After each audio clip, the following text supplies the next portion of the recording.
আজকে আমাদের chapter 9 living and non living things. আগের দিন আমরা এই healthy habits, good and healthy habits এই চ্যাপ্টারটা করেছিলাম। আজকে আমাদের chapter 9 living and non living things.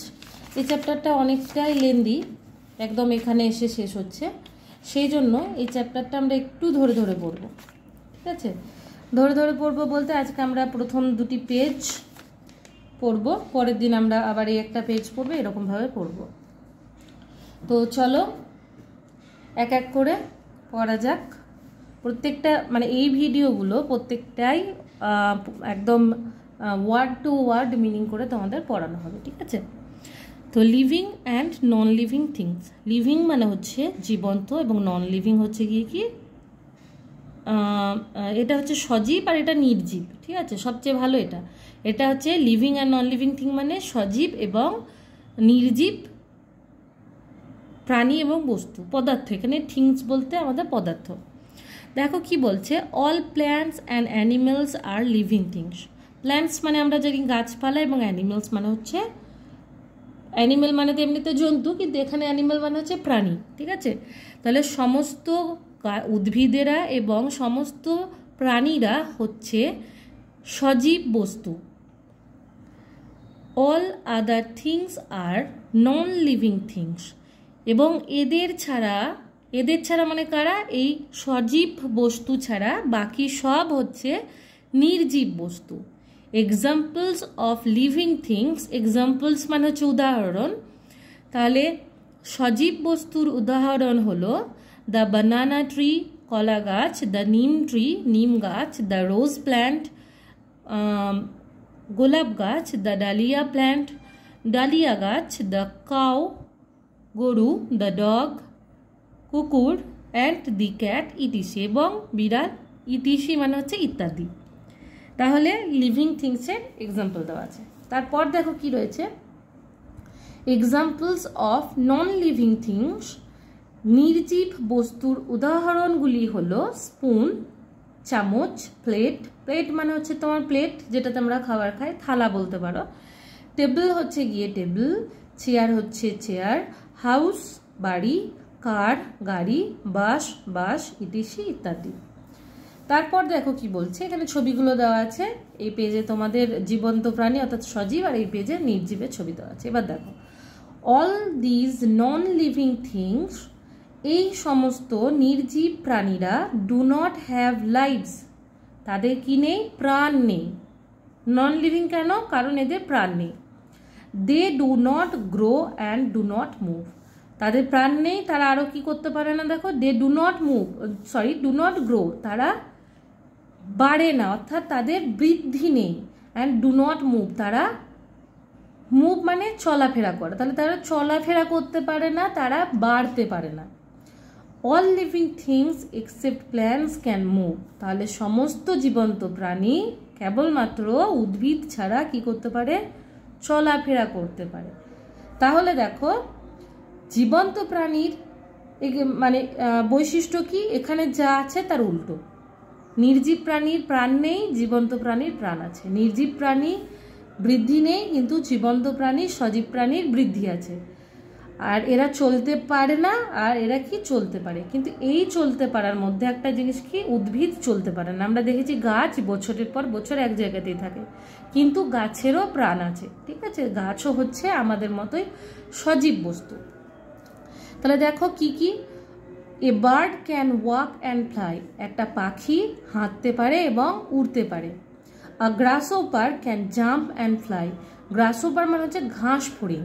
ঠিক আছে, গ্রাসহোপার বানানটা একবার দেখে নিও, GRASSHOPPER। ঠিক আছে, দুবার এস আছে, দুবার পি আছে।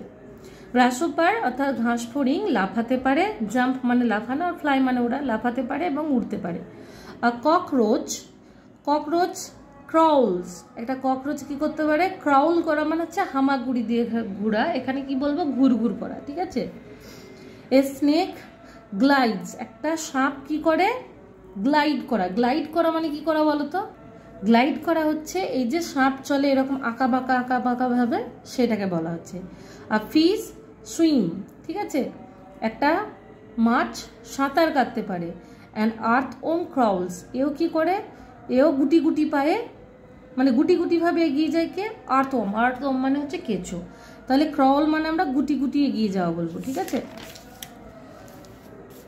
আচ্ছা, তারপর দেখো, though plants can not move but some plants can feel your touch, যদিও উদ্ভিদেরা নড়াচড়া করতে পারে না বা চলতে পারে না, বাট সাম প্ল্যান্টস, কিন্তু কিছু গাছ রয়েছে, ফিল অনুভব করে, ইয়োর টাচ তোমার স্পর্শ অনুভব করে। This indicates that there is life, এটাই ইন্ডিকেট করা মানে কি ইঙ্গিত দেওয়া বা প্রমাণ করা, অর্থাৎ এটাই প্রমাণ করে যে তাদেরও প্রাণ রয়েছে। কোন গাছ বলো তো টাচ বুঝতে পারে? তোমরা হয়তো লজ্জাবতী গাছ দেখেছো, অনেকে, অনেকে দেখোনি। একদম সরু সরু সরু সরু তেঁতুলের পাতার মতো পাতা, কিন্তু এইটুকু মতো পাতা সাইজটা, ঠিক আছে। তেঁতুল পাতা এত বড় হয় আর ওই গাছটার পাতা এইটুকু হয়। গাছের সাইজও খুব কম হয়, আমাদের যেমন ওই তোমার টমেটো গাছ, লঙ্কা গাছ যেমন সাইজ হয় সেরকম গাছ। তো লজ্জাবতীর পাতাতে তুমি যে কোনো একটা পাতা বা যে কোনো একটা জায়গায় যদি একটা আঙ্গুল এভাবে টুক করে টাচ করে দাও, কি হবে, পুরো গাছের পাতাগুলো আস্তে আস্তে মুড়ে যাবে, ঠিক আছে। তাহলে সেই গাছটা আমাদের কি করতে পারে, স্পর্শটা অনুভব করতে পারে। তো সেই গাছের কথা এখানে বলা হচ্ছে। দেখো কি বলছে, a touch me not plant closes its leaves when you touch it. তাহলে এই যে টাচ মি নট মানে লজ্জাবতী গাছ, ঠিক আছে। তাহলে একটা লজ্জাবতী গাছ কি হয়, তার পাতাগুলো বন্ধ করে দেয়, মুড়ে দেয় যখন তুমি একে স্পর্শ করো, ঠিক আছে। টাচ মি নট প্ল্যান্ট মানে কি, লজ্জাবতী গাছ। তাহলে a pitcher plant closes when an insect goes inside the pitcher. Pitcher plant মানে হচ্ছে কলসপত্রী। কি গাছ? কলসপত্রী। তোমাদেরকে দেখাই কলসপত্রী গাছটা কেমন হয়, আমি তোমাদেরকে দেখাচ্ছি। এই গাছের এই মনে করো ডাল, এখান থেকে এরকমভাবে ঘুরে একখানা এই পাতার মতো থাকে, এরকমভাবে কলসির মতো দেখতে আকারটা হয়, ঠিক আছে। এরকম পাতার মতো কলসির মতো দেখতে হয় পাতাগুলো। তো এই যে এটা, এই যে কলস, কলসি, কলস মানে হচ্ছে কলসি, পিচার, পিচার মানেও কলসি।